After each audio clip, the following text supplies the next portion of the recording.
Champions கோப்பை cricket போட்டியில் India இலங்கை அணிகள் நாளை மோதுகின்றன. இரு அணிகளின் பலம் பலவீனம் குறித்து பார்க்கலாம். இலங்கை அணியுடன் இந்திய அணி இதுவரை 149 ஒருநாள் போட்டிகளில் விளையாடி இருக்கிறது. இதில் இந்தியா 83 போட்டிகளில் வெற்றியும் இலங்கை 54 போட்டிகளில் வெற்றியும் அடைந்துள்ளன. இந்தியா இலங்கை இடையிலான முதல் ஒருநாள் போட்டி 1979ஆம் ஆண்டு இங்கிலாந்தில் நடைபெற்றது. இந்த போட்டியில் 47 ரன் வித்தியாசத்தில் இந்தியாவை இலங்கை தோற்கடித்தது.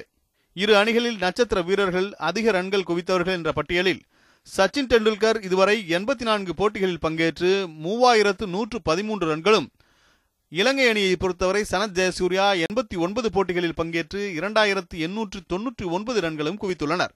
அதிகபட்ச ரன்கள் என்ற அடிப்படையில் பார்க்கும்போது 2014ஆம் ஆண்டு கொல்கத்தாவில் நடைபெற்ற போட்டியில் ரோஹித் சர்மா 264 ரன்கள் அதிரடியாக குவித்து சாதனை படைத்தார்.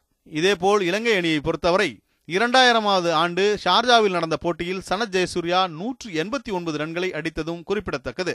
அதிகபட்ச சதங்களை பொறுத்தவரை இந்தியாவின் சச்சின் டெண்டுல்கர் 8 சதங்களையும் இலங்கையின் சனத் ஜெயசூர்யா 7 சதங்களையும் அடித்துள்ளனர். விக்கெட்டுகளை பொறுத்தவரை முத்தையா முரளிதரன் 63 போட்டிகளில் 74 விக்கெட்டுகளையும், இந்திய அணியின் ஜாகிர் கான் 48 போட்டிகளில் 66 விக்கெட்டுகளையும் வீழ்த்தியுள்ளனர்.